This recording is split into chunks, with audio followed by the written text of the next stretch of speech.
그래서 유난히 이제 이 선생님하고만 안 맞는다 할 때는 선생님을 좀 만나보셔서 이제 선생님 얘기도 좀 들어보고 네. 또 아이가 실제로 힘들어하고 있다라는 거는 전달을 하셔야 될 것 같아요. 근데 이제 어머니들 마음속에 이 얘기를 하면 우리 아이가 찍혀가지고 네, 더 미움을 당하지 않을까 하지만 늘 우리가 교사는 일반인에 비해서는 아이를 잘 지도하시고자 하는 분이라는 거 잊지 마셔야 될 것 같아요. 그 기본 의도에 대해서는 불신하시면 안 될 것 같아요. 그래서 내가 솔직하게 이야기를 했을 때 선생님이 잘 지도해 주실 거라는 신뢰를 가지고 이야기를 하되 아이가 선생님이 의도는 좋지만 사실 아이가 좀 힘들어하는 면이 있습니다라는 이야기를 분명히 전하셔야 될 것 같고 예를 들어 급식 지도 같은 거는 우리 아이가 지금 너무 편식이 심해서 이러이러한 지금 교육도 받고 있고 저희들 부모들도 뭐 많은 노력하고 있는데 얘가 너무 싫어하는 것을 억지로 먹이는 건 선생님 조금 그거는 안 해주셨으면 좋겠습니다라고 부탁하실 부분은 분명하게 부탁을 하시고 우리가 아이를 버르장머리 없게 키우는 게 아니라는 거를 분명하게 전달하실 필요가 있을 것 같아요. 그래서 어떤 문제 행동을 고쳐나가는 데에는 다 과정이 있고 또 사람에 따라서는 필요한 시간이 있는 법입니다. 이제 이거의 속도를 담임 선생님과 부모가 잘 맞춰 나가셔야 될 것 같아요. 네. 그렇다면 집에서 아이와 같이 좀 해결할 수 있는 방법. 그러니까 뭐 선생님하고 이렇게 얘기를 해서 푸는 게 아니라 아이를 집에서 좀 이렇게 교육할 수 있는 방법은 없을까요, 선생님? 근데요, 있고요. 이제 어떻게 해야 되는가 보다는요, 하지 말아야 될 것 지키는 것도 중요한 것 같아요. 그러니까 몇 가지 부모가 하시지 말아야 될 것들이 있어요. 그러니까 이 아이가 스트레스를 받아와서 막 우리 선생님 때문에 힘들어 죽겠고 막 이렇게 얘기를 하면 부모가 절대 하시지 말아야 될 것 중에 하나가 네가 잘해봐. 선생님이 어디 그러시나. 뭐 이렇게 애 얘기를 안 들어주시는 거죠, 그러니까. 아이 마음이 무너집니다. 내지는 엄마들의 딜레마가 뭐가 있냐면요. 선생님 흉을 아이 앞에서 보게 됐을 때 이 아이가 앞으로도 선생님을 존중하지 않고 말을 안 듣게 될까 봐 오히려 선생님을 존중한다는 의미에서 아니야. 선생님이 너 잘 되라고 그러는 거야. 뭐 이렇게 얘기를 해주시는데 아이는 그 얘기를 듣는 순간 아, 이제는 내가 누군가와 진솔하게 이야기할 필요가 없겠다. 나를 낳아준 엄마 아빠마저도 나를 이해하지 못하는데 이렇게 생각할 수 있어요. 그래서 사실은 우리가 왜 그 아이들 부모님께 애를 키우는데 제일 중요한 게 정서적인 걸 공감해 주라고 얘기를 하잖아요. 그래서 이 아이가 불편해하고 스트레스를 받고 있다는 것 자체는 인정을 좀 해주셔야 될 것 같아요. 엄마 선생님이 너무 목소리가 커서 나 무서워요 이러면 야, 네가 더 크더라 어떨 때 뭐 이러지 마시고 아, 그럴 때는 좀 힘들지.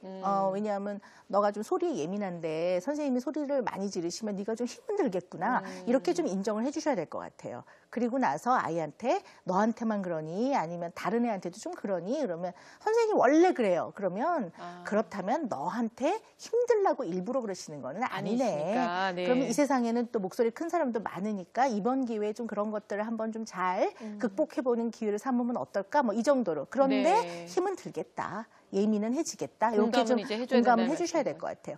또 어떻게 마셔야 되냐면요. 어떡하니. 옮길 수도 없고 이러는 태도. 이거는 아이를 공감은 해주시는 거예요. 그래서 아이가 부모로부터 이해받고 있다는 느낌은 있는데요. 문제는 그것을 해결해 나갈 수 있는 과정은 연습을 못한다고 볼 수 있죠. 그러면 뭐 저학년은 이렇다고 치고 고학년 같은 경우에는 어떤 스트레스를 많이 호소하나요, 선생님? 네, 요즘 좀 낮았어요. 두발 자유화가 좀 일어났잖아요. 하여튼 뭐 옛날에 무슨 삼손의 후손들인지 어쨌든 아이들이 무지하게 이 머리로 스트레스를 너무너무 받아요. 그러니까 이제 생각을 해보면 그럴 수도 있을 것 같아요. 옛날에 뭐 저희 중학교 다닐 때 핑컬 파마라는 게 유행을 했거든요. 얼마나 또 그걸 하고 싶어가지고 또 드라이를 펴고 뭐 걸리지 않으려고 선생님들은 물뿌리게 막 하고 다니고 또 그러던 시절도 있는데 저희 생각을 해보면 이 아이들이 늘 똑같은 교복을 입고 그나마 자기의 개성과 창의적인 부분을 표현할 수 있는 것들이 약간의 머리 스타일 뭐 이런 것들인데 이거를 획일화하니까 스트레스를 많이 받았던 것 같아요. 근데 요즘은 조금 자율화된 면도 없지 않아 있고요. 두발. 그다음에 이제 아이들이 학원을 선택하는 문제. 왜냐하면 부모들이 보기에는 이 학원을 가는 것이 분명히 아이 성적을 올리는 데 도움이 되니까 그냥 막 밀어넣는단 말이죠. 근데 아이는 사실은 그러고 싶지 않을 때 이 가운데 갈등이 많이 일어나고요. 일단 공부 스트레스가 많죠, 아이들은요. 요즘 아이들은 특히나 더 그런 것 같아요. 지금 학원 말씀하셔서 갑자기 저 옛날 생각나는데 제가 피아노를 10년 쳤거든요. 너무 싫은 거예요. 저는 딴 걸 하고 싶은데 그래서 제가 맨날 한 게 뭐냐면 집 앞에서 돌을 하나 차고 가요. 하나를 차고 가서 피아노 학원에다 꽂아놨다가 올 때 또 그걸 차고 와요. 그렇게 안 하면은 갈 재미가 없는 거예요, 선생님. 근데 지금 와서 10년 지나고 나서 그렇게 쳤는데도 지금 와서 칠 줄 아는 게 뭐가 있니? 그러면 없는데요.